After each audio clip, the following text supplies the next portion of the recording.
Hello, welcome to CLSP Politics. Sean Briscoe speaking. So this is part of my series talking about swing states. Arizona is called swing state a lot of times, but math's looking pretty good. It's got choice on the ballot.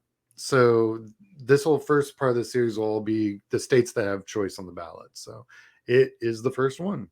And it's had some interesting polling, so I just thought I'd share. So the first thing, what's on the poll? I mean, what's on the ballot?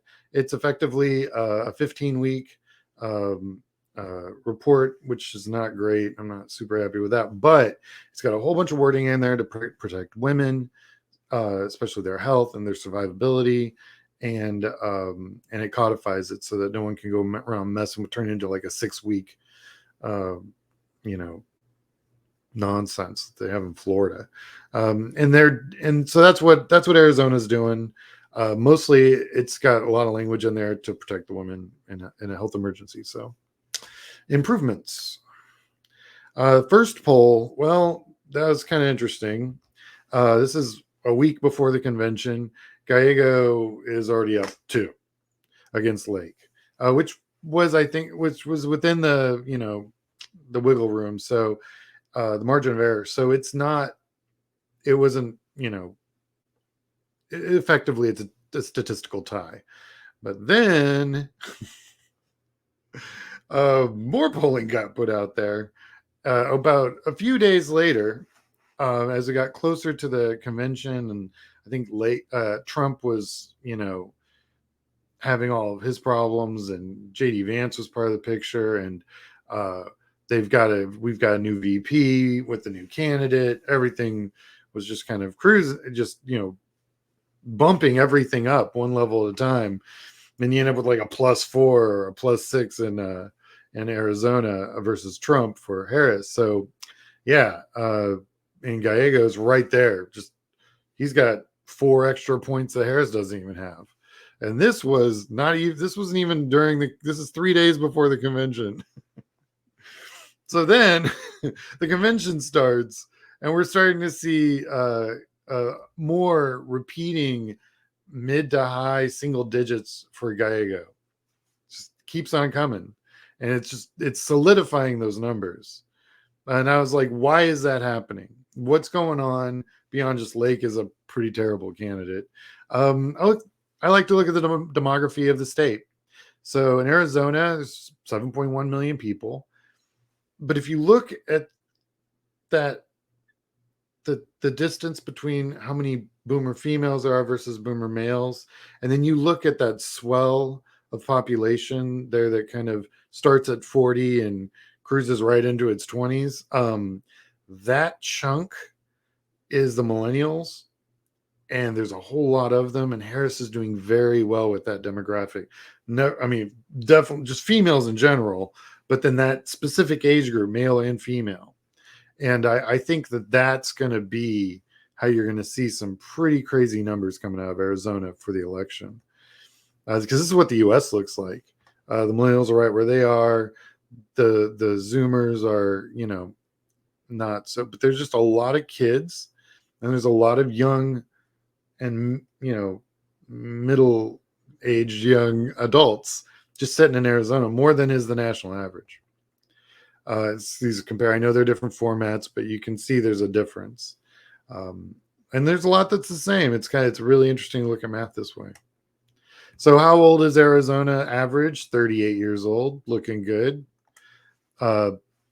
Same age as the rest of the United States as far as the median age goes. So it's right there, which is a huge red flag right there for Republicans if they're looking at states with ages under 40 as the average age, and they're running statewide. That can be a real line drawn there. It should be. I can't wait to do that research post election. Also, the other problem they've got is they're looking at high single digits for all the Democratic candidates, and it's a majority white state. So they're losing the one demographic that's carried them for the last 40 years. Huge change right here. logistically, running for office, what's it really look like when they put money in Arizona? What's cool is I think it's actually, especially with its field, and I'm sure the media expenses over there, the media wouldn't be that expensive over there as compared to some of the larger like DFW, Harris County, Houston, that kind of area. So I would imagine the field would be very effective. It's got lots of good suburbs, and it's centrally located. It's got the main bulk there. You got one little bit down a little further south. Easy peasy. Good geography, good density, and logistically great for campaigning. What does it look like if all the choice swing states swing our way and we get the blue wall? But I made them all light blue. And yeah, this means that the Republicans lose by 70 electoral votes. That's just if every swing state, I mean, swing state and state with a, with the, you know, choice issue on the ballot.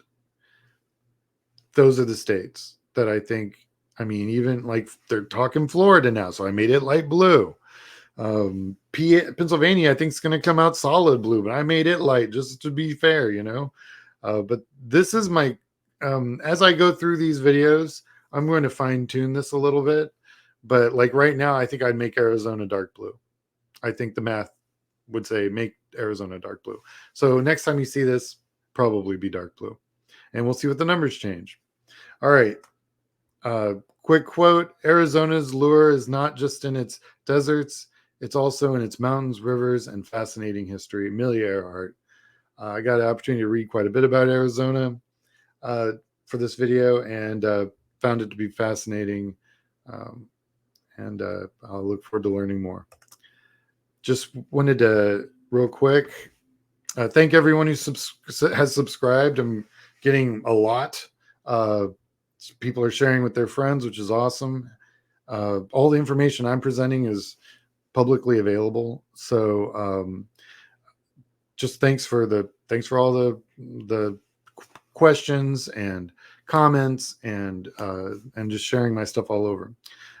If you wish to support this channel, we have a PayPal. It's CLSP Politics. Just want to say thanks for watching. Check your voter status, like and subscribe, and I will talk to all you guys tomorrow.